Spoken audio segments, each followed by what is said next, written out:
எண்ணம் போல் வாழ்க்கை அப்படித்தான். நம்ம என்ன எண்ணறோமோ அதுதான் வாழ்க்கை அமையும். நல்லது நிறையா நடக்குது. என்னோடய வாழ்க்கையில் நிறையா நடக்குது, அவ்வளோதான்.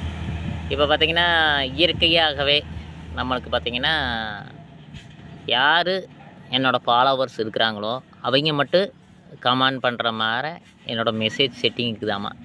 நான் அதை செட் பண்ணல, அது அப்படியே விழுந்துதான்னு தெரியல.